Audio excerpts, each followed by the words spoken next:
Subscribe to LearnCap and hit the bell icon to get notified.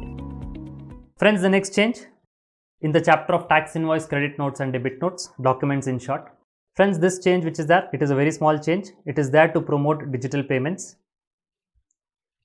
Friends, currently a supplier under GST law is under no obligation that he has to provide digital payment facilities to his recipients. Let's suppose I am a supplier, my turnover is more than 500 crore rupees. Let's suppose I make all B2C supplies only. Now, I am under no obligation that I give digital payment facilities to my recipients. There's no such provision in the GST law that forces me that I have to give an option of digital payment facilities to my recipients. I could very well say that from all my recipients, I collect only cash. I do not provide them any digital payment facility. If I'm providing voluntarily, that is my wish. But there's no provision in force which is forcing me to provide a digital payment or an electronic payment facility to my recipients. Now friends, this force has started to come. There is a section which has been introduced, section 31 capital A, which tells that the government would notify a class of registered persons. This section is not there for all the registered persons. The government would notify a class of registered persons, and these notified class of registered persons have to mandatorily provide to their recipients an option to make the payment of the consideration via digital mode or electronic mode.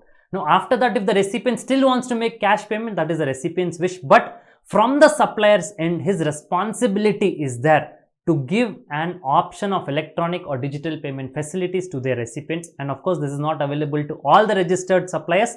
This provision, section 31A, will apply only to a class of registered persons. So now friends, so far nobody has been notified. So far no notification has been issued in section 31A. So this section in reality is not being implemented as of today. But as and when the government would notify any class of registered persons under section 31A, they would have to mandatorily provide a digital payment facility option to their recipients. Let's have a quick look at the section. The government may, on the recommendations of council, prescribe a class of registered persons who shall provide prescribed modes of electronic payment to the recipient of supply of goods or services or both made by him, and give an option to such recipient to make the payment accordingly. So supplier is mandated to give digital facility payment option. If the recipient wants, he can use it and make the payments through digital facility, but it is mandatory for the supplier to give an option of digital payment facility to its recipient. And this is of course not applicable to everyone. It is applicable only to a class of registered persons who are going to be prescribed by the government. Now friends, there's a circular number 137/07/2020. It gives solutions, or it gives options in various scenarios where an advance is received for supply of services. Let's suppose I supply services to you. But only on 100% payment of advance. So you have to make a payment of advance, whatever is my fees, you have to make an advance payment to me today. Let's suppose after a week or after 10 days, I'm going to supply these services to you. So now friends, the moment I receive an advance, since it is a supply of service, my time of supply has arisen and I have to pay GST on receipt of advance. Now friends, when I'm paying GST on receipt of advance, and subsequently let's assume the contract gets cancelled. And I have to refund you the entire advance amount which you have paid to me. But what about the GST which I've already paid? Now that GST which I've already paid, there are two things. Question number one, the GST which is being already paid, can this GST liability, which is now nullified because I've refunded the advance amount to you, can this be adjusted against any other tax liability which might arise because of the supplies which I make in future, not to you, to somebody else? Let's suppose I received advance from you, I paid GST on advance. Now our contract got cancelled, I have to refund you the entire amount. Now the GST which I've paid to the government, this tax which I've paid, can I adjust it? Against any other invoice, against any other GST liability which might arise because of my issuance of an invoice? Can I do that? Or the only option is that I have to go and apply for a refund. So the question is, can this tax which is paid on advance for an advance received against supply of services, can this tax which is paid in advance, can it be adjusted against any other liability? Or the question is, should only refund be applied of the taxes which have been paid? So now friends, this circular discusses various scenarios. So scenario number one, advance is received for services. Invoice is raised advance received for services, invoice raised, contract is cancelled without provision of service. So friends, the scenario is I receive an advance from you, I raise an invoice, but subsequently after I raise an invoice, the contract gets cancelled. That means I do not provide the services to you. Now friends, a moot question which arises is, under GST, can I raise an invoice even without supplying any services? Please follow the question carefully. Under GST, can I raise an invoice even without supplying any services? Because this scenario envisages this situation. I receive the advance, raise an invoice, do not provide the services, the contract gets cancelled, which means that even before I supplied the services to you, I have raised an invoice. Is it permitted under GST law to raise an invoice even without supplying services? The answer is yes, friends. As regards as section 31 is concerned, what is the time limit for issuance of an invoice? For a supply of services, I can issue an invoice either before I supply the services or within the prescribed time limit after I supply the services. So therefore, the law is giving me an option to raise an invoice even before I supply the services. So friends, I receive an advance. Now I issue an invoice directly. I do not give a receipt voucher. I straight away issue an invoice. Can I do that? Yes, section 31 permits me to do so. So therefore friends, I receive an advance from you. Against that advance, I do not give you receipt voucher. I raise an invoice itself. I raise an invoice and subsequently the contract gets cancelled without provision of service. So now I raise an invoice. I would have paid GST to the government. Now the contract got cancelled. The supply never crystallized. Now the question is, the GST which I have paid, can I adjust it against any other liability or can I go and apply for a refund? Now the next question which comes is, how will I adjust? If at all I can adjust, what is the mechanism for which is available with me to adjust that advance GST which I have paid against any other liability? So now friends, I could issue a credit note under section 34. Under section 34, against a tax invoice already issued. Please understand, credit notes and debit notes can be issued only and only if tax invoice is already issued. So against a tax invoice which is already issued, subsequently if no supplies are being made, of course I can issue a credit note under section 34. When I issue a credit note under section 34, that reduces my output tax liability. Let's suppose in this particular month, in the month of July, I received advance from you. Let's say it was 1 lakh rupees plus 18,000 rupees. Totaling, I received 1,18,000 rupees from you. Now against this 1,18,000 rupees, I issued an invoice. July month's liability on 20th of August. I have discharged this liability, issued an invoice, reported it in GSTR 1 as well, and through GSTR 3B, I paid a taxes of 18,000. Now let's say friends, in the month of August, say somewhere in August 25, the contract gets cancelled. Now when the contract gets cancelled, since I have already raised a tax invoice, now against a tax invoice already raised, I would issue a credit note. Against a tax invoice already raised, I would issue a credit note. This credit note, I would be issuing it in the month of August. Now friends, when I am going to file my returns for the tax period August, by issuing a credit note, I have reduced my output tax liability to the extent of 18,000. Now let's say friends, in the month of August, I have certain other output tax liabilities which is ranging to 36,000 rupees. I have certain other output tax liabilities for the tax period August. So that 36,000 rupees, I would reduce my output tax liability because of the credit note which I have issued, and I would pay only 18,000 rupees as the differential tax. So friends, here the position is, what is the mechanism which is available to adjust this taxes which is paid on receipt of advance and invoice which is issued? What is the mechanism which is available to adjust it against other output tax liabilities? This is available by issuing a credit note under section 34. So now friends, in simple terms, the question is, whenever I receive an advance, I issue an invoice, I do not render the service, the contract gets cancelled. Can I adjust this liability against any other liability, which means can I issue a credit note or should I necessarily go for a refund? So friends, this circular is trying to tell you that both these options are available.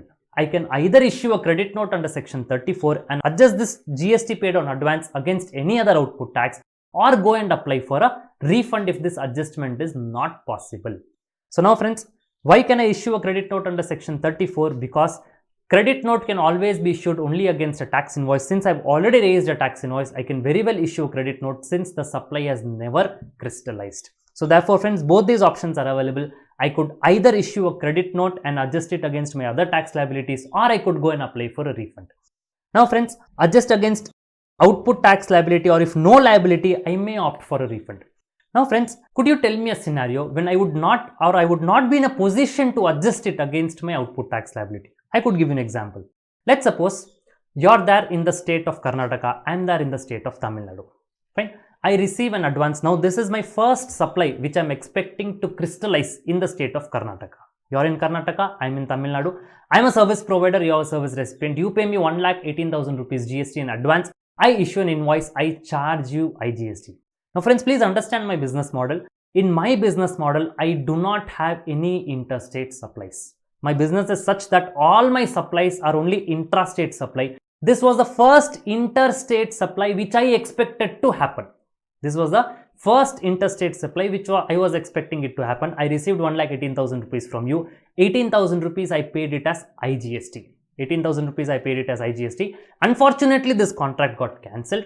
Now I issue a credit note. Now I'm going to issue a credit note, and now by issuing a credit note also would contain IGST.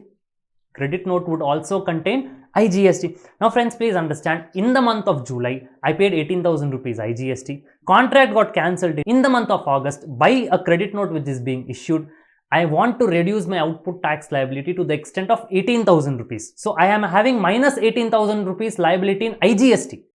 Now this minus 18,000 rupees IGST liability, it can very well, by issuing a credit note, I can very well adjust it against any other output tax liability, but that output tax also should be IGST only.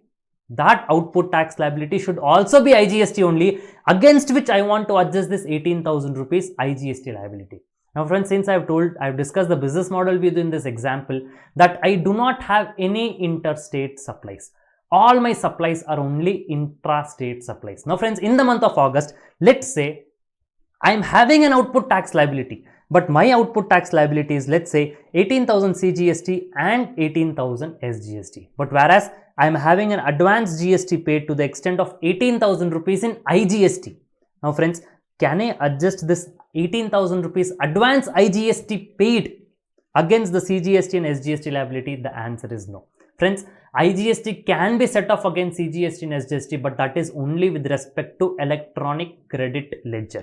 This is not my credit amount. This is not my credit amount. This is the advance tax which I have paid on receipt of advance. The moment I received advance, my time of supply has occurred. I have paid IGST on advance. I have raised an invoice. I am issuing a credit note. I can adjust this, but I do not have any IGST liability. So friends, the option available with me, the only option would be I can go and apply for a refund of this 18,000 rupees. So friends, this is what it is trying to tell you.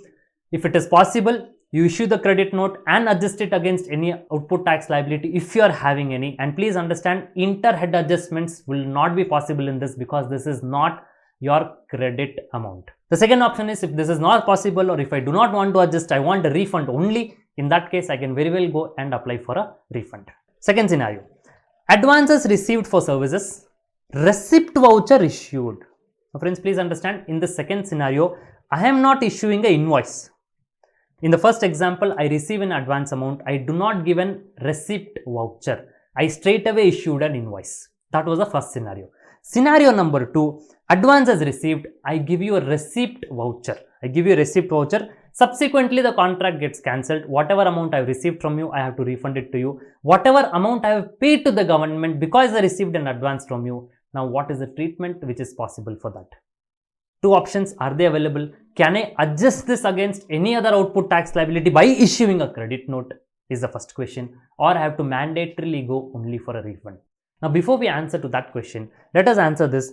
Can I remain without issuing an invoice on receipt of advance? The answer is yes, friends, because as regards as issuance of invoice is concerned, according to section 31, after supplying services within the prescribed time limit, let's suppose within 30 days, if it is a normal service, within 30 days, I have got a time limit to issue an invoice. I'm very well taking the leverage of that time limit. I do not issue a tax invoice. I just give you a receipt voucher which was asked by me, which was required from me under section 31.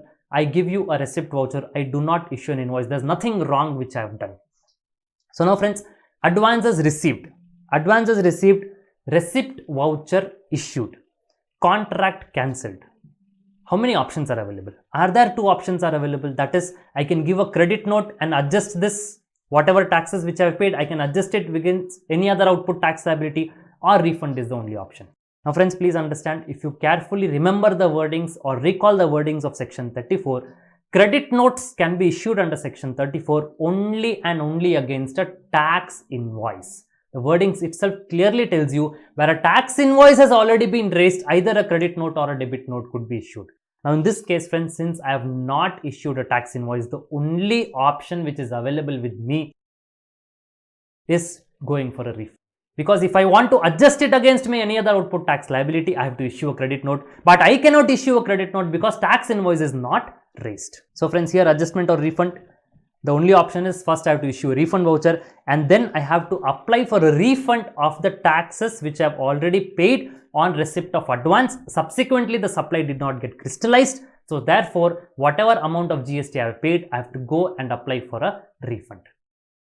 Now these first two scenarios were with respect to services. Now let's see in the case of goods. The scenario is goods are supplied, invoice is issued, goods are returned. Now friends, when the goods are supplied, can there be an option that I do not raise invoice at all? The answer is no. If at all the goods are supplied, invoice has to mandatorily be raised. Friends, as regards section 31 is concerned, it gives you a leverage only for supply of services. You supply services within 30 days or 45 days as the case may be, you can issue an invoice. But as regards as goods is concerned, invoice has to be mandatorily raised either before or at the time of removal of goods, or in case if the supply does not involve movement of goods, at the time or before the time of delivery of goods to the recipient or making the goods available to the recipient. So therefore, this could be, as regards as goods is concerned, there could be only one scenario. If the goods are supplied, invoice has to be issued. But in services, we have found that there were two scenarios: advance received, invoice issued, or advance received, invoice not issued, receipt voucher issued. But over here, as regards as goods are concerned, and in goods, even if I am receiving advance, I am under no obligation to pay GST, because as regards the supply of goods is concerned, on receipt of advance, I am not required to pay GST. So therefore, we are not bringing in the advance concept in GST, because in the case of goods, even if I am receiving advance, my time of supply has not arisen. So therefore, we are talking only about one scenario: goods supplied, invoice issued, goods returned. Now friends, in this case, since the supply eventually and effectively did not get crystallized, even though I have supplied the goods, those are returned back to me. So I have already paid a tax for a supply which eventually did not get crystallized. So what are the options which are available to me? Adjustment or refund? Friends, I know very well you can answer this. Now, adjustment is by issuing a credit note. Refund is I can go and apply for a refund. Can I issue a credit note? The answer is yes, because under section 34, once a tax invoice has already been issued, and if the supply doesn't get crystallized or doesn't get materialized, I can very well issue a credit note. So when I'm saying I can issue a credit note, then it means that I can go for an adjustment. I can adjust this against any other output tax liability. However, if I do not have any other output tax liability, or I want a refund only from the government, then I can go and apply for a refund as well. So friends, now the summary which is there. In case of services, advances are received, yes. Invoice is also issued. Scenario number 1, advance received, yes. Invoice issued, yes. Action required, I can issue a credit note. Refund or adjustment, anything is possible. I can either go for an adjustment of my output tax liability, or I can go and apply for a refund. Scenario number 2, services, advances is received, invoice is issued. The answer is no. I did not issue an invoice. I have just given you a receipt voucher. Now against this receipt voucher, what am I supposed to do? I am going to issue a refund voucher to you. Now, the taxes which I have already paid, can I go for adjustment as well as refund? The answer is no. It is only refund. Now friends, supply of goods, advances received, it could be anything, because it does not matter as regards as goods is concerned. Whether you receive advance or you do not receive advance, the time of supply is never linked to receipt of advance. Invoice is issued, yes, we have supplied the goods and we have to necessarily issue an invoice. Action required, I have to issue a credit note. And post issuance of credit note, if I want, I can adjust it against my output tax liability, or if I do not have any output tax liability, I can go and apply for a refund. Now friends, if you look into this, as regards the scenario number 1 is concerned, I can either go for adjustment or go for a refund. Scenario number 3 is concerned, either I can go for an adjustment or I could go for a refund. But in scenario number 2, that means against services, advances is received, receipt voucher is issued without issuing an invoice. My only option is to go for a refund because I cannot issue a credit note, because credit notes can be issued only against tax invoices. Now friends, practically if we see which one is easier, whether adjusting against my output tax liability is easier or refund is easier. Friends, always adjustment against output tax liability is simpler because refund would involve certain compliance work, it would require certain paperwork, you have to go to the department, you have to appoint a professional. But as regards as adjusting against any other output tax liability is concerned, you can straight away adjust it yourself in the periodical return itself. So refund would involve time, it would involve cost, it would involve compliance. So therefore, it is always better to adjust it against the output tax liability. So friends, practically what needs to be done?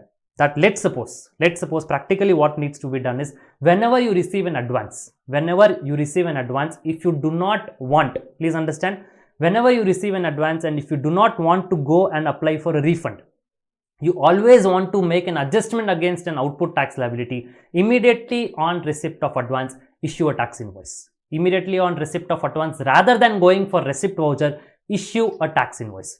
So can you issue a tax invoice? Yes, I can issue a tax invoice even before I am supplying the services according to section 31. So the moment you issue a tax invoice, what happens is subsequently, even if the contract gets cancelled, you have an option to give a credit note and adjust it against the output tax liability. Or if you want to go for a refund, you can still go for a refund. But if at all you're issuing a receipt voucher, the only option which is available with you will be that you have to go for a refund. You will not be in a position to adjust it against any other output tax liability, and going for a refund would involve additional cost and time. So it is always better to issue an invoice if your accounting practice supports this. Friends, the next step which the government has taken is to improve transparency in the system and to reduce corruption. Now friends, let's say many times what happens is the officer, in order to harass the assessees,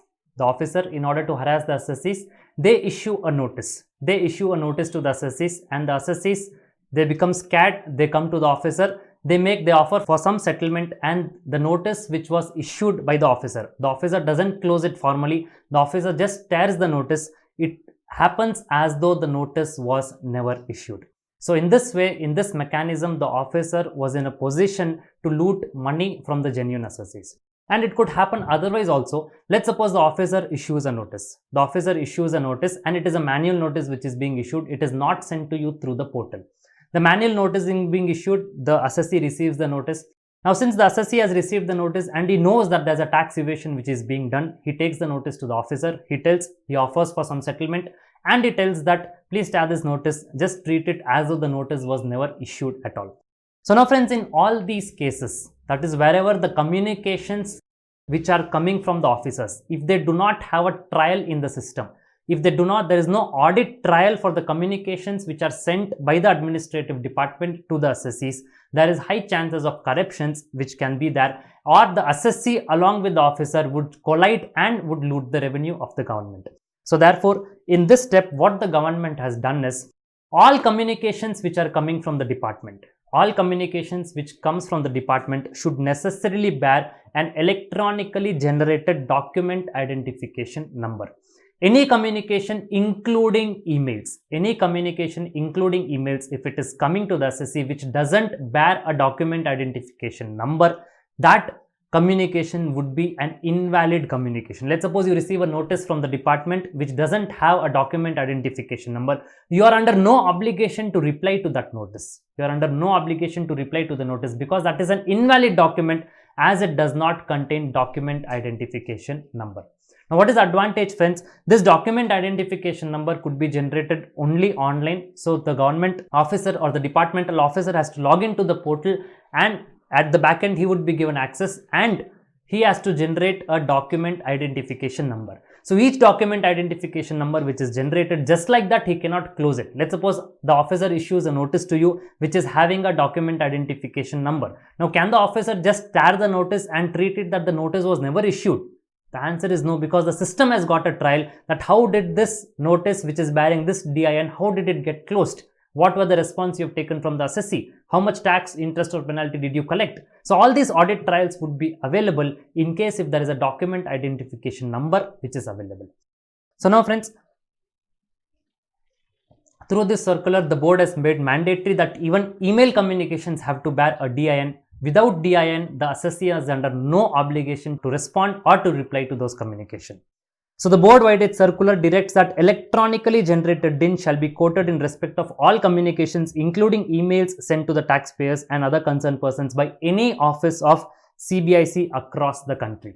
What are the advantages? As we have already discussed, this would create a digital directory for maintaining a proper audit trail of communications sent to the taxpayers and the other concerned persons, and it would provide the recipient of such communication a digital facility to ascertain the genuineness of the communication. That means whenever the recipient receives a notice which is bearing a document identification number, the recipient can go to the portal and he can check whether this DIN is genuine or not. If this DIN is genuine, that means there is going to be a central repository of the DINs which are being generated. He could authenticate the validity of the DIN, and if the DIN is genuine, which means the notice is also genuine. Now, validity and exceptions. Any communication which doesn't bear a DIN, except in the following circumstances, that communication would be treated as invalid. So what are those circumstances where a communication would be valid even if the DIN is not present? That is when there are technical difficulties in generating the DIN. Maybe the system is not supporting currently to generate a DIN, or when the communication regarding investigation, inquiry, verification, etc. is required to be issued at short notice. It is required to be issued at short notice in urgent situations, and the authorized officer is outside the office to discharge his functions. He is not in a position to generate the DIN. So in these two scenarios, a communication can come even without a DIN. However, whenever these communications which are coming without the issuance of the DIN, let's suppose due to some technical difficulties or because the officer in urgent situation is not able to do that, he has to take post facto approval. That means in cases where the communication has gone without a DIN, as soon as the technical difficulties which were there while generating a DIN is resolved, or as soon as the officer is back into office, he has to mandatorily generate a DIN. So friends, in simple terms, DIN has to always come along with the communication. The communication must bear a document identification number. In exceptional circumstances, it may not bear when the communication is coming, but subsequently for even those communications, as soon as possible, the officer has to generate a DIN. Next, there is a welcome measure as regards as payment of taxes is concerned. Friends, let's take an example. Say suppose the output tax liability for a registered person for a particular tax period, let's say is 18,000 CGST and 18,000 SGST.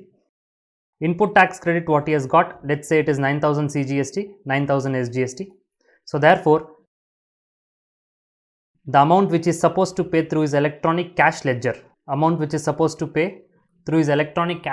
is CGST 9,000, SGST 9,000. So in short, his total liability of 18,000 rupees is discharged, 9,000 via credit ledger and 9,000 via cash ledger. So now what he is supposed to do, he has to go to the portal, in create challan, he has to create a challan and deposit the amount 9,000 in CGST and 9,000 in SGST. Now let's say he goes to the portal, he goes to the challan, and in the challan he says 9,000 CGST and 9,000 SGST, totaling to 18,000 rupees. He pays off this challan. And only friends, only after he is paying the challan, he notices that what he has deposited is 9,000 in CGST and 9,000 in IGST. Please understand, he was supposed to pay 9,000 in CGST and 9,000 in SGST, but in the flow he has deposited 9,000 in CGST and he thought the next would be SGST, but unfortunately the next one was IGST. So he deposits 9,000 rupees in IGST tax head. Now friends, if you carefully look the way in which the challan has been structured, it says CGST, IGST and cess. That means all these three heads are first which goes to the central government, and then you have SGST. So then you have the amount which is going to go to the state government. So now friends, this person has deposited CGST 9,000 and IGST 9,000. Now the question is, His liability is CGST 9000 and SGST 9000. He has deposited 9000 in CGST and 9000 in IGST. Now that amount which is deposited in 9000 IGST, I repeat, that amount which is deposited in 9000 IGST, can he offset it against SGST liability? Friends, please understand, as regards as credit is concerned, IGST credit can be used against SGST. The answer is yes, IGST credit can be used against SGST. But as regards as cash ledger balance is concerned, there is no possibility of inter-head set-offs. Amount which is available in IGST cash ledger can be used only for IGST. And furthermore, friends, amount which is available, let's say, in tax head of IGST, amount which is available in tax head of IGST cannot be used for paying interest liability of IGST. Please understand, interhead is not allowed. As regards as cash ledger is concerned, interhead set off is not allowed. That means IGST cash cannot be used for payment of SGST liability, agreed. Even within IGST, if the amount is available, let's say in IGST tax, and you have to pay IGST interest, so the cash balance available in IGST tax cannot be used to pay the interest IGST, the interest portion of IGST. So now friends, interhead set off is not allowed, and even within the head, setting off between minor heads also is not allowed. Setting off between minor heads, that is adjustment between minor heads, is also not allowed. So now friends, this scenario, the only option was that this person has to pay SGST separately, and whatever IGST wrongly which is available in the cash head of IGST, he can go and apply for a refund. And as we all know, refund would block your working capital because it would take time for this amount to realize. It would involve additional cost, it involves additional paperwork. So therefore, the assessees, and this mistakes happened across the country. The assessees were under huge distress and they requested the government that you give us an option. Either you create a single wallet, you don't have separate wallets, you just have a single wallet wherein whatever amount I want to deposit, I will deposit it in that wallet, and therefrom I'll take it to the different heads and I would offset my liability. Either you do this, or you allow us, let's suppose even if an amount is being paid under wrong minor head or wrong major head, you allow us to transfer the amount from one head to another head. So now friends, the government thought that it would not be possible to create a single wallet because all the pockets of different governments are different and the government are having separate bank accounts. For IGST, there's a separate bank account which the government is having. CGST, there's a separate bank account. For SGST of different states, there's a separate bank account. So having a single wallet would not be possible. So what the government thought is, let us give an option in the portal itself wherein the assessee can transfer the amount from one minor head to another minor head within the same major head, or the assessee can also transfer the amount from one major head to another major head. So therefore, it is also possible to transfer from IGST to SGST. Yes, it is possible to transfer. Within IGST itself, from tax to interest, it is possible for the assessee to transfer. So now the transfer can happen between any major heads and between any minor heads, the transfer is possible. And let's suppose the moment you are initiating a transfer in the portal, that you want to transfer the amount, let's say in our example, from IGST to SGST, parallelly at the back end, the government would also transfer the amount from IGST's bank account to SGST's bank account. This would happen parallelly at the back end, which the government is supposed to do. And friends, the moment you're transferring the amount from one head to another head, in our example, the moment you're transferring the amount from IGST to SGST, it would be deemed that you have applied for a refund of IGST, and it would be parallelly deemed that you have deposited the amount in SGST head. I repeat, it is a deemed refund and deemed deposit provision. So this was there to enable the assessees to overcome the small mistakes which happened. So now friends, let's have a look at the provision. Section 49 subsection 10 tells you, a registered person may on the common portal transfer any amount of tax, interest, penalty, fee or any other amount available in the electronic cash ledger under this act. So we are reading section 49 of CGST Act. So the amount which is available under CGST Act to the electronic cash ledger for integrated tax. So from CGST you can transfer to IGST. Central tax from CGST you can also transfer to CGST. Now, why would a person want to transfer from CGST to CGST? It could be a case a person would like to transfer from CGST tax to CGST interest. So within one major head, shifting between minor heads, is it possible? The answer is yes, it is possible.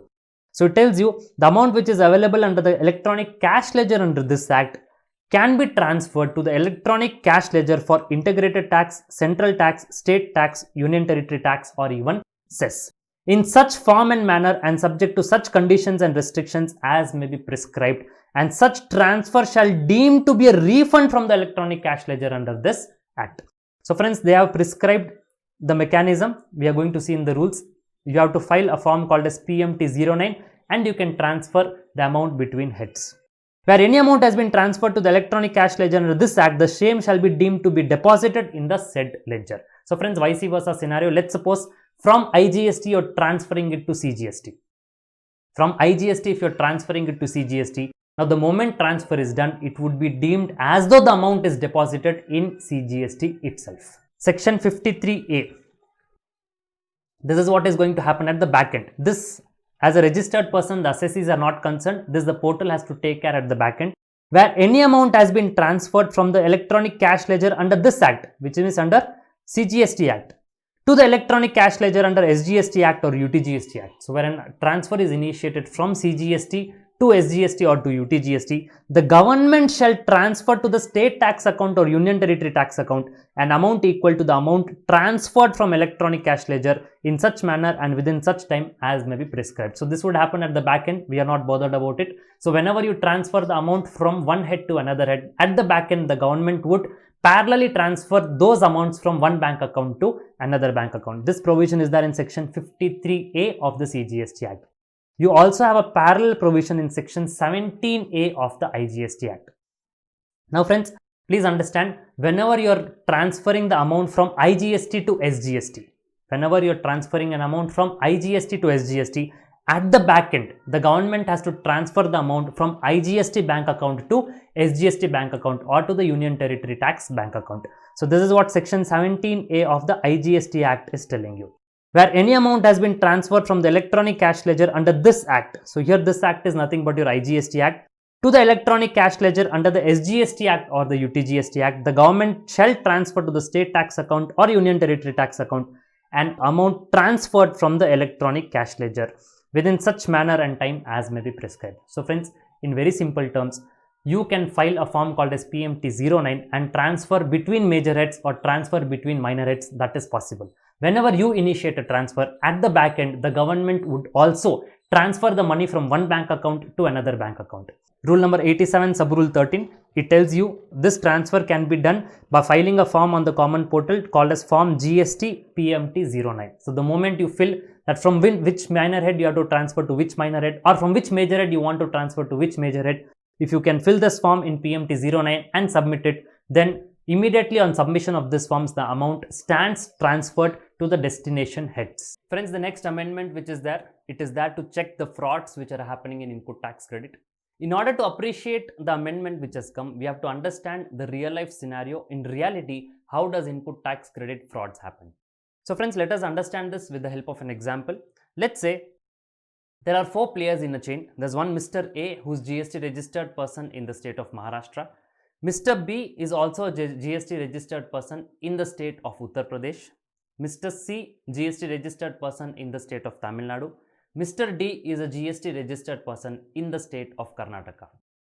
So now friends, as regards as their business model is concerned, Mr. A is a dummy person. That means his GST registration is taken only to defraud the government. He doesn't have any real purchases, any real sales. Physically or financially doesn't do any purchases or any sales. He just issues sales invoices. He's only issuing sales invoices. There is no underlying goods which are going along with those sales invoices. As regards as Mr. B is concerned, he receives dummy purchase invoices from Mr. A and he further supplies dummy sale invoices. He further gives dummy sales invoices to Mr. C. So Mr. B is also a bill trader. There are no underlying goods which are moving. He just receives fake invoices from Mr. A and gives fake sale invoices to Mr. C. Now friends, Mr. C is the most important person in the chain. Now as regards as Mr. C is concerned, as regards as Mr. C is concerned, he is having real sales. Please understand, he is having real sales and real purchases. He is having purchases also, he is having sales also, and there are underlying goods which are there. But please remember, Mr. C is purchasing the goods without any invoice. His purchases are without the cover of an invoice. Mr. C purchases the goods without the cover of his invoice. But however, when he wants to sell the goods, his customer Mr. D in the chain, he is a real person. Mr. D is a real person in the chain. Now when Mr. C wants to sell these goods, please understand, Mr. C is physically purchasing the goods and selling the goods. At the sale point, that is his customer Mr. D, he is a genuine person. He would purchase the goods only with the cover of an invoice. So now Mr. C, who is there in the chain, he has to issue a sale invoice to Mr. D. However, at the purchase point, Mr. C would have purchased some goods from the third person. Mr. C has purchased the goods without an invoice. I repeat again, Mr. C has purchased the goods without an invoice, but he can sell the goods only with the cover of an invoice because his customer Mr. D is a genuine person. He requires the goods, he also requires the invoice. So now friends, as regards as the business model of C is concerned, physically is purchasing the goods, but is purchasing them without an invoice. And he is selling the goods, he is selling the goods with an invoice. So now friends, naturally, if you're raising a sale invoice parallelly at your purchase and you do require a purchase invoice, otherwise his fraud would be shown to the government. So therefore friends, please understand or visualize the scenario of Mr. C. Mr. C has got purchases, his purchases are real. Physically goods he is purchasing, but he is purchasing the goods without invoice. Maybe it is coming for a cheaper rate, maybe he wants to save the taxes. He is purchasing the goods without an invoice, but at his sale point he has to sell these goods and he has to raise an invoice. So now friends, what is missing? Physically he purchases the goods, physically he sells the goods. When he is selling the goods, he has to raise a sale invoice, but at his purchase point he doesn't have a purchase invoice. So what he does, he enters into an agreement with Mr. B of Uttar Pradesh just to provide him a dummy purchase bill. Mr. B would raise a sale invoice on Mr. C, and this would become the purchase invoice of Mr. C. So now friends, as regards as Mr. C is concerned, he is a dummy cum real person. Now friends, as regards as Mr. C, it is very important for you to understand the role of Mr. C in the chain, because it is from here where the credit which was fraudulent so far will get converted into real credit. So now friends, as regards as Mr. C is concerned, physically he purchases the goods? Yes.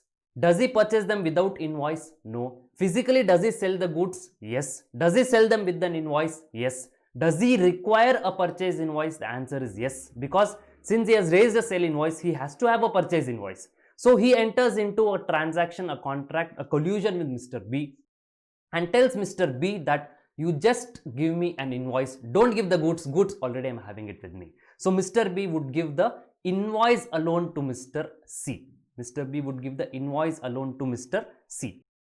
So now friends, Mr. C is dummy cum real person. Now you may wonder, what would Mr. B get? What would Mr. B get by just giving an invoice to Mr. C? Please understand, by giving an invoice to Mr. C, there is a credit worth of 18,000 rupees. There is a credit worth of 18,000 rupees. Mr. C would pay him some commission of say 5%. He would pay him 5,000 rupees and have a purchase invoice. He would buy a purchase invoice worth 1,18,000 rupees, wherein the credit involved is 18,000 rupees. Then it goes to Mr. D. Now as regards as Mr. D is concerned, his purchase is also genuine. He is having a purchase invoice. He is having the goods which are underlying in that purchase invoice. His sales are also genuine. Let's say he is selling to an end consumer. Let's say Mr. D of Karnataka, he sells to an end consumer.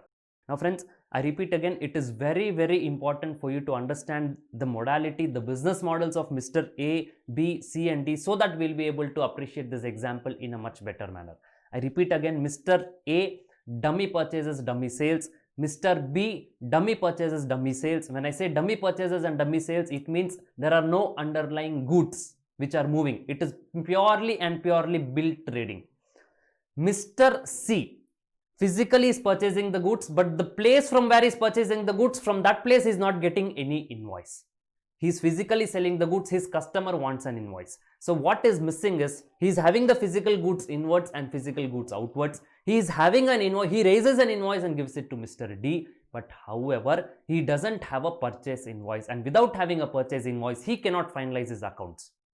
So therefore now friends, Mr. C gets a purchase invoice. He buys an invoice from Mr. B by paying some commission. And Mr. D in the chain, he is a genuine person. He purchases goods, he sells goods, both are with the cover of an invoice, and it goes to the end consumer. Now friends, let's analyze. Now as regards as Mr. A is concerned, he is a GST registered person. Yes, he has to file his GST returns, he has to file GSTR 1, he has to file GSTR 3B. So now friends, Mr. A would say, while he is filing his GSTR 3B, he would say my output tax is 18,000 rupees. My input tax credit is also 18,000 rupees. Now friends, this input tax credit which Mr. A is claiming, it is a fraudulent input tax credit because he doesn't have any purchase invoice. He doesn't have any goods which is coming to him.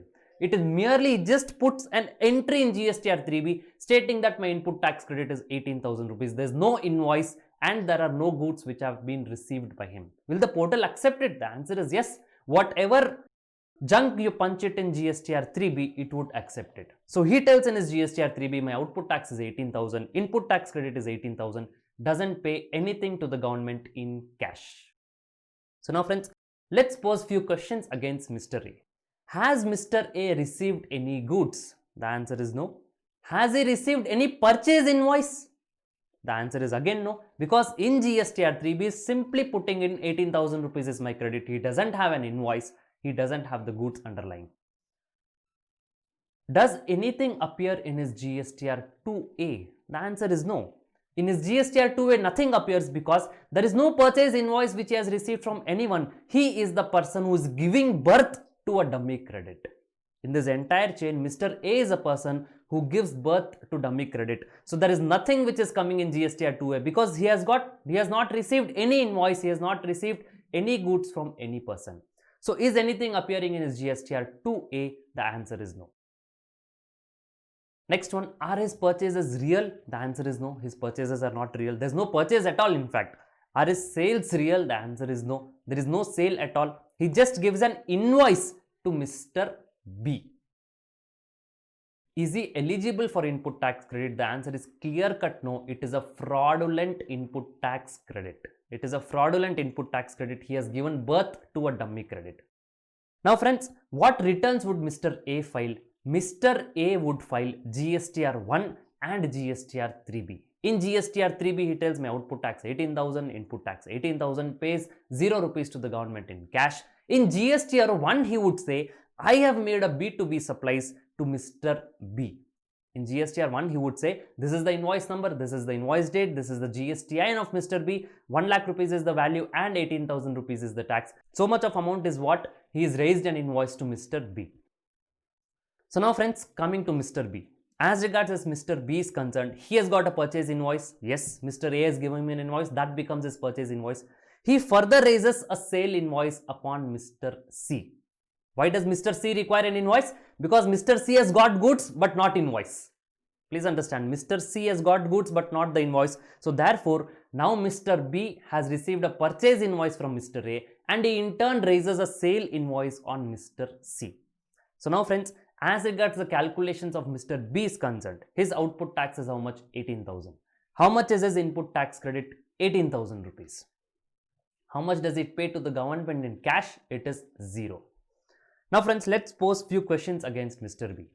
As regards as Mr. B is concerned, did he receive any goods? The answer is no. He has not received any goods. The next question, has Mr. B received an invoice? The answer is yes. He has received a purchase invoice from Mr. A. Whether anything appearing in his GSTR 2A? The answer is yes, it is appearing in his GSTR 2A. Mr. A of Maharashtra would file his GSTR 1 against Mr. B, uploading that particular invoice. That would appear in his GSTR 2A of Mr. B. Are the purchases real? The answer is no. There are no physical movement of any goods which is happening. There are no underlying goods which are moving. Purchases are not real. The sale also is not real because he merely receives the purchase invoice and raises a sale invoice upon Mr. C. Whether ITC is eligible to him, the answer is again no. ITC is ineligible. It is a fraudulent input tax credit. It is not eligible because please understand the conditions for taking input tax credit. You should receive the goods. Has Mr. B received any goods or supplying any goods? The answer is no. It is a fraudulent input tax credit. Now friends, come to the chain of Mr. C. Let us understand his scenario. As regards as Mr. C is concerned, his output tax is 18,000. He raises an invoice upon Mr. D. His input tax credit is also 18,000. He receives a purchase invoice from Mr. B. He pays 0 rupees in cash to the government. Now let's pose few questions against Mr. C. As regards as Mr. C is concerned, is there any goods which he has received? Now friends, please understand, Mr. C has received some goods, agreed, because he is making physically, he is purchasing goods and selling the goods. But has he received any goods from Mr. B from whom he has received the purchase invoice? The answer is no. Now friends, please understand, he has received the goods, but those goods which he has received was without the cover of an invoice. He made purchases of goods without invoice. Now he is receiving an invoice from Mr. B. He is receiving an invoice from Mr. B. From Mr. B, is he receiving any goods? The answer is no, because the reason why I am questioning is this, because from Mr. B, he received an invoice. Against that invoice is going to take the credit. But against that invoice, has he received any goods? The answer is no. Against the invoice against which is going to take the credit, he has not received any goods. So he has not received any goods. Has he received an invoice? The answer is yes. He has received a GST invoice from Mr. B. Will it appear in his GSTR 2A? The answer is yes. Mr. B would also file his GSTR 1. He would also file his GSTR 3B. When Mr. B files his GSTR 1, that particular invoice will get auto-populated in GSTR 2A of Mr. C. Are the purchases real? Now friends, these purchases are not real. When I say are the purchases real, he has physically purchased the goods, but those goods he has purchased were not with the cover of an invoice. Now against the invoice against which he is claiming the credit, that particular invoice of Mr. B against which he is claiming the credit, against that purchase invoice, there is no particular purchase, there are no underlying goods which has happened. So against that particular invoice, the purchases are not real. Are the sales real? The answer is yes. Here friends, the sales is real. Here is the place where the conversion is happening. Are the sales real? The answer is yes. He makes a sale invoice to Mr. D. He gives him the particular goods which are underlying with that particular invoice. His sales are real. Now friends, whether ITC is whatever input tax credit which he has claimed in his GSTR 3B in his electronic credit ledger, whether that is eligible, the answer is no.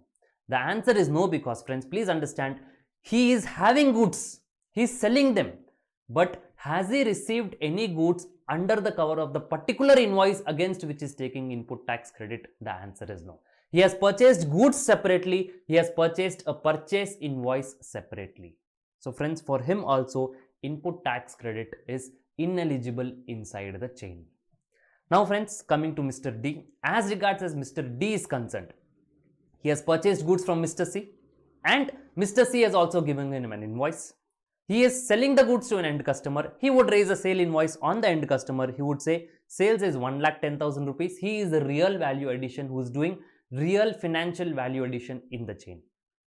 He raises a sale invoice upon the end user, 1,10,000, GST 19,200, totaling to 1,19,200.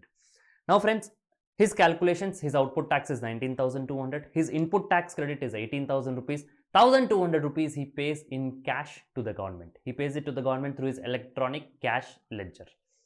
Now friends, let's pose the same questions against Mr. D. Did he receive the goods? The answer is yes. He has received the goods against that particular invoice only in which he is taking the credit. Has he got a purchase invoice? The answer is yes. He has got a purchase invoice. Does anything appear in his GSTR 2A? The answer is yes. Mr. C would file his GSTR 1. He would file his GSTR 3B. Whatever Mr. C is filing in his GSTR 1 would auto-populate in GSTR 2A of Mr. D. Are the purchases real? The answer is yes. As regards as Mr. D is concerned, his purchases are real. He purchases the goods also from the same person, Mr. C, and those goods are also coming with the cover of an invoice. Mr. D in this chain is not aware of this transaction that Mr. C, Mr. B and Mr. A are fraudulent persons. So are the purchases real? The answer is yes, the purchase is real. Now as regards a sale is concerned, is the sale real of Mr. D? The answer is yes, sale is also real to Mr. D. Now whether input tax credit is eligible for Mr. D? The answer is yes, he has received the goods, he has received the invoice, all the conditions of section 16 Mr. D is satisfying. Input tax credit is eligible to Mr. D. Now friends, here ends the chain, the goods go to the end consumer. Now friends, who is the loser in this entire chain? If you carefully analyze the chain, how much has the customer paid the taxes? The customer has paid the taxes to the extent of 19,200 because this is what Mr. D is raising to the end user. Customer pays the taxes to the extent of 19,200. Now friends, as we know, GST is a value addition tax. Value is being added at various stages in the entire supply chain. Now, if the customer is paying 19,200 tax to the supplier Mr. D, how much should the government get the tax? The government also at the end of the day, in various stages of the chain, if it gets accumulated, the government should get a tax of 19,200 rupees, which is going to be from various stages in the chain. But friends, how much has the government got the tax in cash in this entire chain? The government gets a tax of only 1,200 rupees. The government gets a tax of only 1,200 rupees in this entire chain, whereas goods worth 1,10,000 rupees have been supplied, 19,200 rupees worth of tax has been collected from the customer. So now friends, this 1,200 rupees is a loss. This 1,200 rupees is what the government has received. 18,000 rupees is a loss to the government. 18,000 rupees is a loss to the government. Now friends, how does the government find it out? Of course, one day the government will find it out, but how? Now friends, please understand, when the portal would do a audit, when the portal would carry out an audit, or when the department would carry out an audit of the returns of Mr. A. Now friends, please understand, as regards as Mr. A's returns are concerned, what is the data which is there in Mr. A's returns? As regards as Mr. A's returns is concerned, he has taken a credit of 18,000 rupees in his GSTR 3B, but in his GSTR 2A, it is 0. In his GSTR 2A, what has come is 0. Of course, he has not complied with the provisions of 36 sub rule 4, where you can take credit only to the extent of 110% of what is appearing in GSTR 2A. What appears in his GSTR 2A is 0.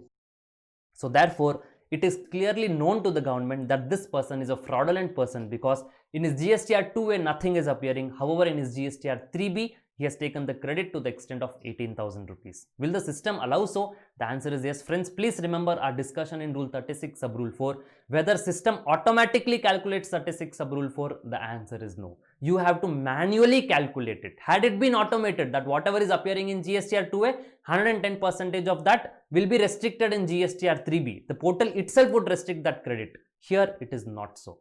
The portal on its automated motion doesn't calculate or restrict the credit complying the provisions of 36 sub rule 4. This has to be punched in manually. Even in your GSTR 2A, if the credit is 0 and you punch 1 crore rupees in GSTR 3B, the system would still accept it. However, at the back end, it would do the reconciliation and give the data to the officer saying that in his GSTR 2A it is 0, what he has claimed in GSTR 3B is 18,000 rupees, but that process would take certain time. Since it is not automated, it doesn't happen on a real-time basis, it would take certain time. Within that time, these persons will take leverage of that time and they would loot the government. So now friends, the government analyzes the data of Mr. A and it finds out that in its GSTR 2A, the credit is 0. But however, this gentleman has taken 18,000 rupees credit in his GSTR 3B. Now the government issues a notice. The government issues a notice to Mr. A. Now friends, as we all know, the first step would be to issue a show cause notice. The government issues a show cause notice to Mr. A. Now the moment Mr. A receives the show cause notice, he vanishes off. Since he is a clear-cut fraudulent person, he is the person who is giving birth to dummy input tax credit. He vanishes off, he closes the, in fact, he doesn't have any place of business because he doesn't want a place of business. There are no physical movement of goods which is happening. He just wants a system from where he could create GST credits by punching dummy figures in GSTR 3B. So now friends, when the government visits his place, whatever place he has given while he has applied for registration, the government visits his place of business, the department officials visit his place of business and find out that there's no such person who's operating from here. It is a dummy registration which is taken. Now can you recollect why is Aadhaar authentication required? And in absence of Aadhaar authentication, why is physical inspection of the person and the place required? The amendment which has come in, the answer is yes. That is the reason why 25(6)(a), 6(b), 6(c) has been introduced, that even the existing registered person or the new registrations have to authenticate themselves by authenticating their Aadhaar number. And in absence of that, that means if a person doesn't possess an Aadhaar number, he has to get his premises physically verified in his own presence. So now friends, the story let us continue. When the government goes and visits the place of business of Mr. A, it finds out that there is no such place of business. There is no such person who is operating from the said place of business. So now the government analyzes the data. It sees to whom. Now the government is very clear that this person is a fraudulent person.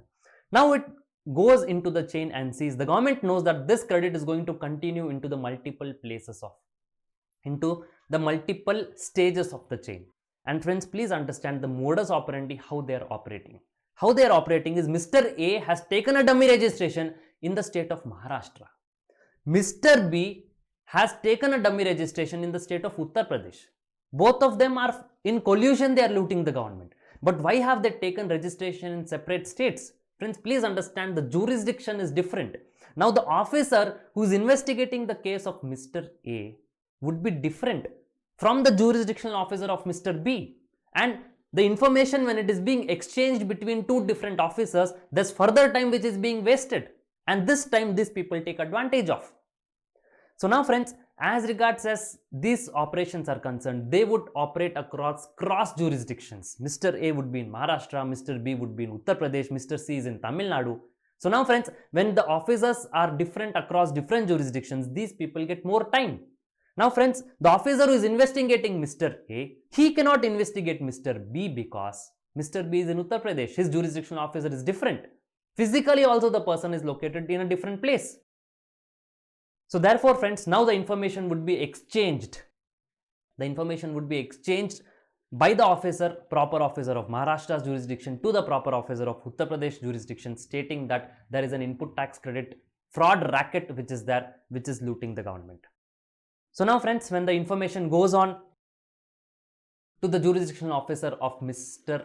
B in Uttar Pradesh, now that person would give him a show cause notice, because whatever is the investigation which has to happen, it has to happen along with the notice. Now friends, the moment Mr. B gets a show cause notice, what he would do?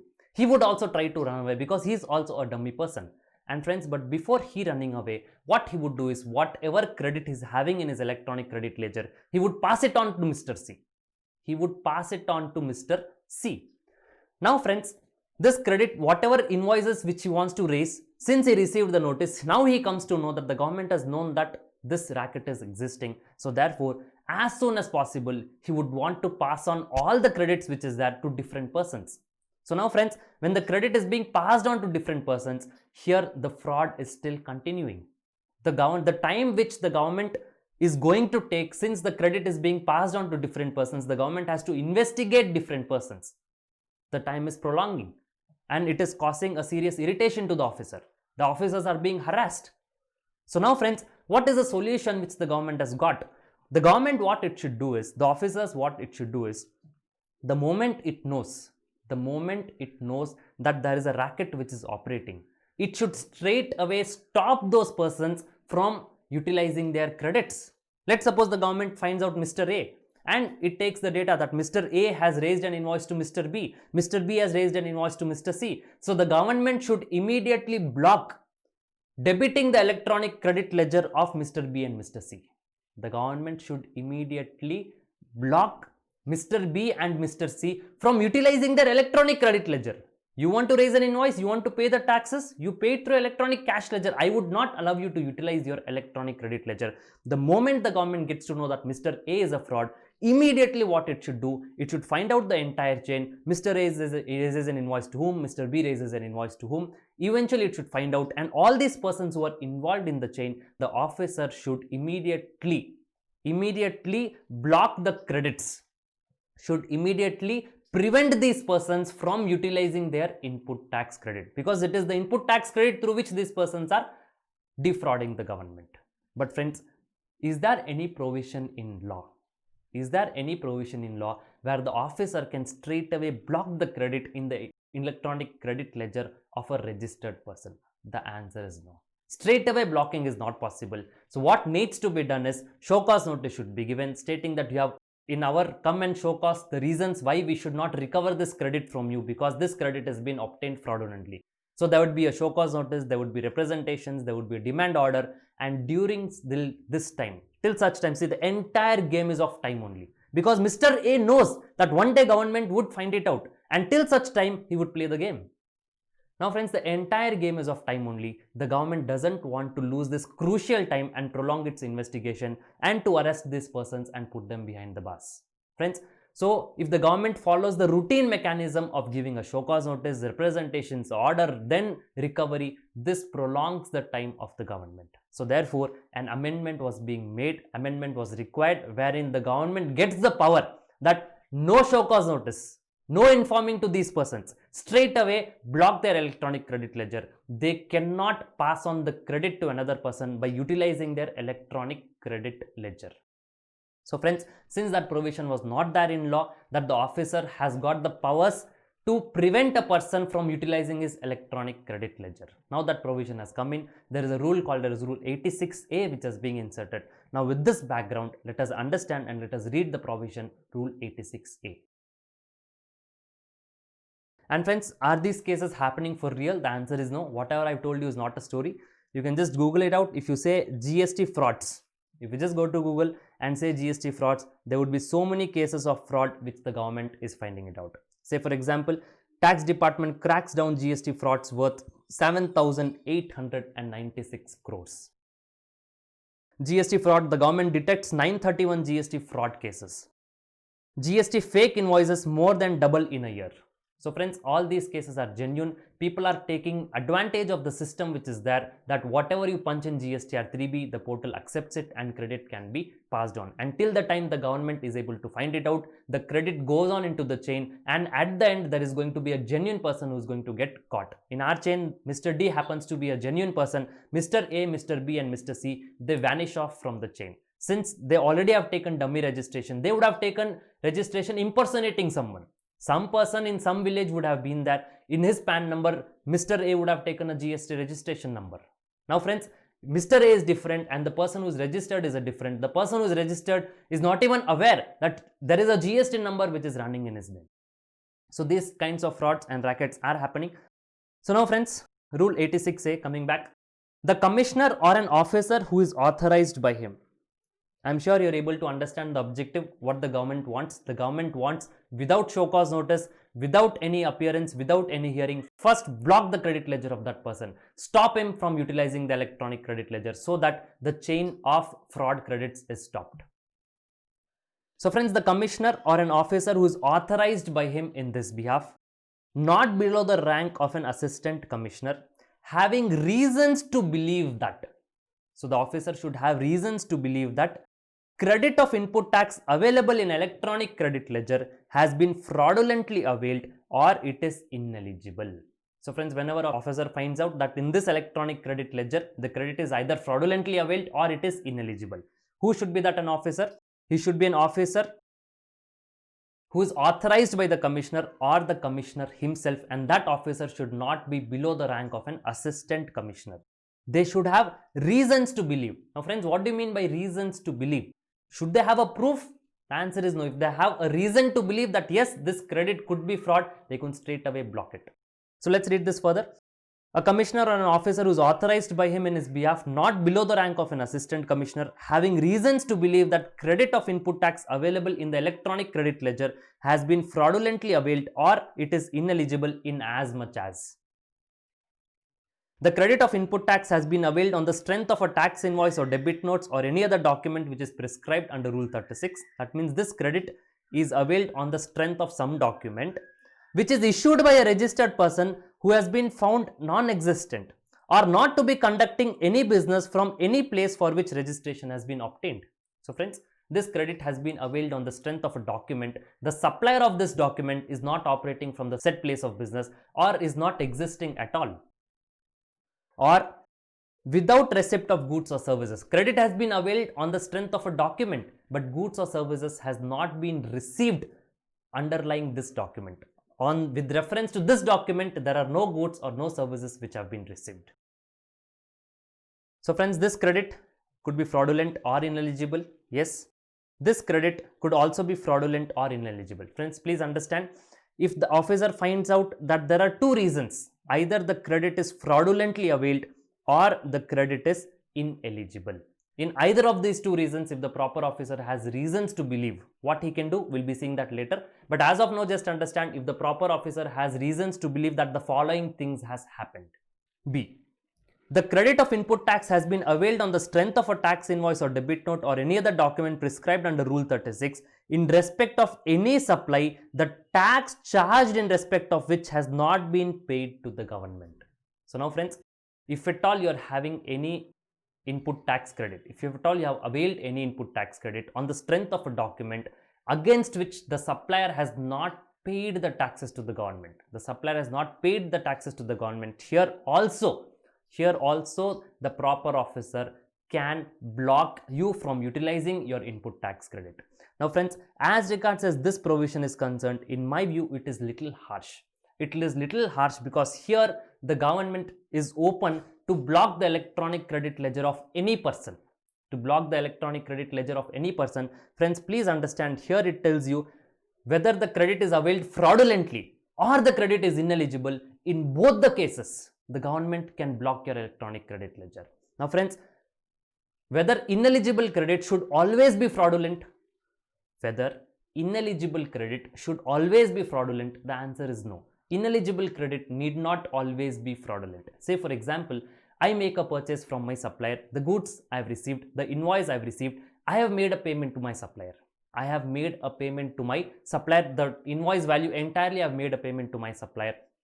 The supplier doesn't pay tax to the government. Now friends, when the supplier doesn't pay tax to the government, am I eligible for credit? Strictly speaking, by 36 sub rule 4, the supplier has filed his GSTR 1. It has appeared in my GSTR 2A.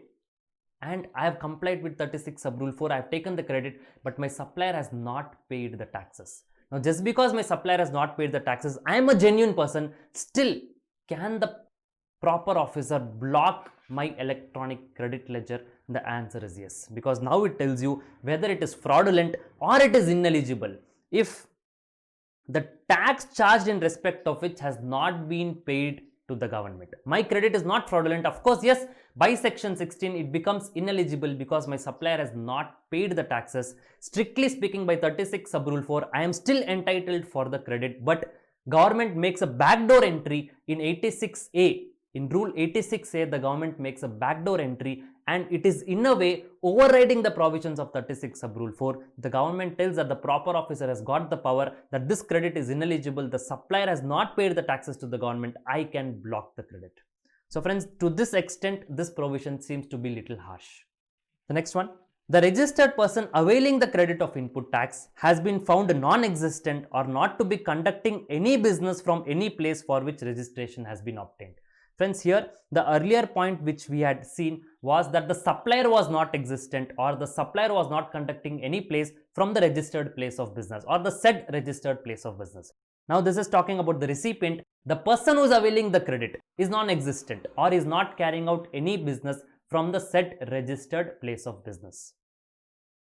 Point number D, the registered person who is availing any credit of input tax is not in possession of a tax invoice or debit note or any other document which is prescribed under rule number 36. So friends, the person, if he is not having any document based on which he has taken the credit. The first case, Mr. A, what we had seen, he just creates dummy credit. He doesn't have any invoice. So that person would get covered over here. Now both these cases are fraudulent credits. Now friends, this is a fraudulent credit and this also happens to be a fraudulent credit. Now friends, if these reasons are available, if these reasons are, the proper officer has got reasons to believe, that as regards as this input tax credit of a registered person is concerned, it is either ineligible or it is fraudulent for the reason that either the supplier is non-existent or the supplier is not carrying out any business from the said place of business. The recipient is non-existent. The recipient is not carrying out any business from the said place of business. The goods are received without an invoice. There is only an invoice available without the cover of goods. If these reasons are available, or if the supplier has not paid the taxes to the government, or if the document is missing, if these reasons are available, what could the officer do? The officer may, for reasons to be recorded in writing, not allow debit of an amount equivalent to such credit. What do you mean by such credit? To that credit which was fraudulent or which was ineligible. The officer may, for the reasons to be recorded in writing, he may not allow debit of an amount equivalent to such credit in the electronic credit ledger for discharge of any liability or for claim of any refund. So friends, let's suppose in the electronic credit ledger a person is having 1 crore rupees worth credit, and the proper officer has got reasons to believe that 80 lakh rupees of this 1 crore is either ineligible or it is fraudulent for the reasons what we have discussed. So now friends, this officer, for reasons to be recorded in writing, he will not allow the debit of that amount. He will not allow the debit of 80 lakh rupees in his electronic credit ledger. This 80 lakh rupees would be blocked. Friends, please understand, it is not a block credit under 17 subsection 5. The officer has blocked it from being utilized further for discharging any liability or for application of a refund. The next one, till what point of time is this credit going to be blocked? The officer, now please understand friends, was any notice required to be given to a registered person to block the credit? The answer is no. The crux lies over here. Since the officers were falling short of time, whatever time which was there in show cause notice, representations, order, till such time these people either vanished or they played further game with the government. So now friends, in order to buy time, the government has come out with 86 sub rule 86A, wherein they say that even without any notice, the officer, if he's got reasons to believe, he would record those reasons in writing and straight away he would block the electronic credit ledger. The commissioner or an officer who is authorized by him under sub-rule 1 may, upon being satisfied that the condition for disallowing debit of electronic credit ledger as above no longer exists. Now friends, please understand, here the government has got, the officer has got only reasons to believe that this credit is ineligible or it is fraudulent. It could be a case that the case is genuine. Initially, the officer has got reasons to believe that it was fraudulent or ineligible, but when the officer further investigated it, he found out that this credit is genuine, it is eligible, it is not ineligible, or it is not fraudulent. So at that point of time, he has to lift the credit which is being blocked. So the commissioner or any officer who is authorized by him under sub-rule 1 may, upon being satisfied that the conditions for disallowing the debit of electronic credit ledger as above no longer exist, he will allow such debit. That means whatever credit ledger which was blocked, he would lift the blockage. Such restriction shall cease to have effect after the expiry of a period of 1 year from the date of imposing such restriction. So friends, the maximum time during which this credit could be blocked is 1 year. Within a period of 1 year, the officer has to carry out the investigation. Now friends, how would this block credit result into? Let's suppose the officer has got reasons to believe. The officer has got reasons to believe that this credit is either ineligible or it is fraudulent. The officer blocked the credit. The moment the credit is blocked, is the work of the officer over? The answer is no. He is going to investigate who are all the people who is involved in the chain, whether this credit is actually fraud or it is genuine. Now, after investigation is over, this block credit could result in 2 ways. One, it could be released. If the officer finds out that this credit is genuine, that blockage is being lifted, the registered person would be allowed to debit his electronic credit ledger after this blockage is being released by the officer. This would happen when the case is genuine. If the case is fraudulent, now the officer would give him show cause notice. The officer has investigated, he has got all material evidence with him, he would give a show cause notice, principles of natural justice, that means representations and demand order, and then that amount would stand recovered from the registered person who has fraudulently availed the credit. This recovery would be of tax, that is input tax credit, interest, penalty, and maybe he may also be put behind the bars. So this credit which is blocked could result into two ways. Either it could be released if the credit is genuine, which is based on investigation which is being carried out, or it could result into show cause notice, demand order, and then recovery. However, the time limit which an officer has got to carry out this investigation is 1 year from the date of blockage. So within a period of 1 year, either he has to release the credit or automatically it would get released, or he had to proceed to recover the amount from that registered person. Now friends, this completes your 86 sub rule A. Just finer points to discuss. Is rule 86A blocking the credit, is it like 17 subsection 5? The answer is no, it is not like 17 subsection 5. The officer is not recovering your credit. The officer is just blocking it from electronic credit ledger being debited. Is it asking you to reverse the input tax credit? The answer is again no. Under 86A, the officer is also not reversing your credit or asking you to reverse the credit. He is just blocking it from it being utilized. Is it fair? Now friends, looking at the frauds which are happening, the government has got no other choice but to come out with this provision. But however, in this provision, there could be certain genuine assessees also who could face this hardship, because this provision is very draconian, wherein in one point it tells you that if the supplier has not paid the taxes also, it becomes ineligible credit, and the officer has got the powers to block that credit. Now friends, this in a way is overriding 36 sub rule 4. 36 sub rule 4 tells you that if a credit is appearing in your GSTR 2A, 110% of that you can avail it. That is what 36 sub rule 4 tells you. You need not go and sit and check that whether your supplier has paid the taxes or not. But the government silently makes a backdoor entry wherein it tells that even if the supplier has not paid the taxes, even you would have followed 36 sub rule 4, it appears in your GSTR 2A, supplier has not filed his GSTR 3B, has filed only his GSTR 1. But still the government makes a backdoor entry in 86A, and the government can block the credit even of a genuine person just because his supplier has not paid the taxes. That particular registered recipient would have received the goods, received the invoices, paid the full value of tax, full value of invoice to his supplier. His supplier would have filed GSTR 1, but the supplier did not pay the taxes. He did not file his GSTR 3B. Now in this case, this recipient's credit also can be blocked by using 86A. To that extent, it is a harsh provision. Now friends, it is a harsh provision, but effectively the government should use it only in fraudulent cases, that is in bill traders, and it should not be used for meeting targets. That means the government should follow an ethical manner and just to meet the targets. What do you mean by meeting the targets? Let's suppose the government is falling short of cash. So the government finds out certain registered persons, uses this provision, because this provision doesn't even require a notice. One day you wake up and you say that your electronic credit ledger is blocked. So now friends, just to meet out the targets, and when your electronic credit ledger is blocked, you have to file your GSTR 3B, you have to furnish your returns. So naturally you will be using electronic cash ledger to discharge your liabilities. Now the government's revenue is increased. Just to meet out the targets, the government shouldn't use this 86 capital A. Otherwise, yes, this provision was required because of the number of fraudulent cases which are happening in input tax credit. Subscribe to LearnCap and hit the bell icon to get notified.